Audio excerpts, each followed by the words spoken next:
Good day, everyone. Thanks for joining us here in the chart. You tune into the Market Beast edition. It is your fellow compadre speaking, and today we'll be exploring the BTC asset. Typically, we step on saying the fellow passenger speaking, but yeah, I'm feeling a little bit like a beast right now because I think we nailed the last call. So let me know down in the comment section. Leave a T if I was pretty accurate on the last BTC call. We don't get this right all the time. So if you're new here, don't expect me to get this right all the time. My accurate ratio is like every 7 years. So the next 7 years, yeah, that's probably when I get another call right. So let's go ahead and see what we have here on the menu. We've been following a pattern that I'm going to explore with you all so that we can all see together. And loyal subscribers, welcome back. So let's go ahead and dive right into the charts here, shall we?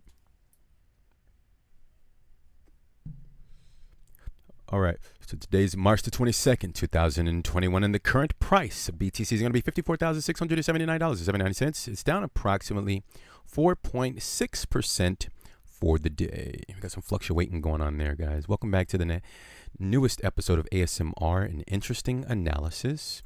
Here's a pattern that we've been following. That's it, really simple. Ladies and gentlemen, you're looking at the rising wedge that we were able to locate on the BTC price. And it appears that the market is losing the previous level of support. That is going to be this lower line down here below this potential rising wedge pattern, okay? Now, on the previous video that we mentioned, if you actually listen in and notice the title says Bitcoin must break out within 24 hours. Remember, guys, break out consists of the pattern. Break out to the upside or break out to the downside. Okay, it's the same thing. So that's what we were saying on that video. And notice the price was like $57,674. And we committed to saying that, yeah, the price will likely go down to about $53,000. It hasn't made it to that level just yet. It's not guaranteed to actually make it to that level. But I think we got the direction right, but it's not over right now. If you guys are thinking of betting against BTC right now, I can't tell you to do that. And I'm not recommending you do that, okay? Don't do that. You're standing in front of a train, okay? Even though it appears to be breaking down, maybe it's official. I'm not sure. But, yeah, I can't give you financial advice either way. But I think that the reason that I was able to say that it's likely that the price was going to go down and I committed to a direction was because of this area right here. You guys know what we go over every single day. Support, resistance, and pattern. So if I circle this area right here, this is why I only use like 12-hour candles. I don't really use like 1-hour candles. I can't understand that stuff. It's too much noise. But notice this area right here within the 24 hours of March the 21st and March the 22nd, it just lost that support line, assuming that I have my lines correct, which it appears that maybe I have it right? The support line, the ascending support line for the rising wedge, it appears that it's losing that line. Okay, I can't, it's too early to say anything. I realize the screen is red, and I realize the price is falling, but excuse me. But again, BTC is in an aggressive uptrend. Please know what you are doing if you're going to bet against this market, okay? I can't tell you to do anything. All right, so let's close it out here. BTC, we're going to reiterate what we've already gone over. If BTC gets stuck below $57,000 right here, $57 and like $600, then it's like the buyers have to at least give the sellers an opportunity to make their move in the market, okay? Because remember, it's just buyers and sellers, right? Yes? The buyers have had control of this market forever, right? Just walking up the stairs. So right now, the sellers are like, hey, man, listen, okay, let's have an opportunity to push this price down a little bit so they can relieve some of this upwards pressure.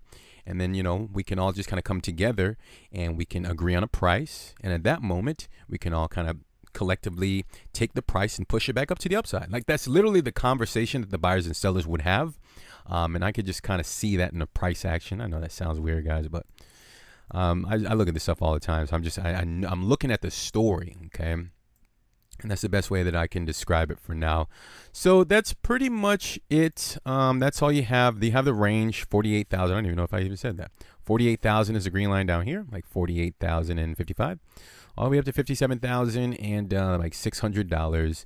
This will be the new range if BTC is officially breaking down, which it appears it is, but don't go by what it appears just because I made one right call. Again, guys, I get a call right once every 7 years, okay? Don't take this as financial advice. But if this is official breakdown, then yeah, it's likely it's going to be stuck within a range. I think the buyers are going to continue to fight because it's in a relentless uptrend, right? So the bulls are not just going to lay down. So just please understand that I don't think this price is just going to collapse. Eventually, if that's the setup, right? I think it would have to consolidate first before there would be like a big drop in the price. But guys, I'm just a speculator. I'm not sure, but my prediction is it's within a range. It hasn't reached 53,000 just yet. 48,000 is a practical range. 57, 48. But also there's one thing that I leave you guys out with, and hopefully I'm not sounding bandwagon. It's just because the price is down, and I think a lot of people are like freaking out, getting bearish on BTC. Technically speaking, if this is an official turnaround in the price, what the sellers are going to try to do is they're going to try to push the price. Take it easy on me there, bulls. They're going to try to push the price all the way down here, guys. If it actually gets down to 48,000 and they can't hold that level, oof. Yeah, the sellers are going to try to go all the way down to $38,000. Not saying that's going to happen. Take it easy on me there. But if that were the case, that would make perfect sense to the way that I understand candlesticks, volume in comparison, higher time frame, lower time frame, just kind of using a basket of my speculative eyes. And yeah, if it goes down to that level, that wouldn't be a shocker to me at all. But I just don't know how long it would take. Let's give the price action like another 2 weeks, up to 3 weeks. Let's see how much buying power do the buyers really have in this market. Can they contain the price within 48,000 up to 57,000? Let's wait for the price action to determine that, because if they can't, yeah, you have the alternative level. Again, let's give it 3 weeks, 38,000. Let's do a really quick measurement from the highest point at like 61,000. I just kind of measure it down to the $38,000 level. Just kind of, I know we're speaking ahead of ourselves, but let's just do it. I don't know. Nothing else to do, right? All right, so 38,000 is going to be at like 38% to the down. That's pretty cool. 38,000, 38% to the downside. Okay, so that's all I have for you wonderful folks, and hopefully you enjoyed this interesting segment of the ASMR Interesting Analysis with Napoleon Macro, and we're going to cut it out here. So thank you for your time. Leave an appropriate thumb just below the video there if you enjoyed the content, and if you're new, before you go, we'd like to earn your subscription if we haven't already. We'd like to send you out traditional stocks, because we go over that 7 days a week. So subscribe with us, hit the bell, we'll send you that information for the content, and also the YouTube algorithm. Put that on the caption as well to get recognition. And that's it, guys. So take care of yourselves, protect your portfolio, execute your strategies. We're going to talk very soon, and bye for now.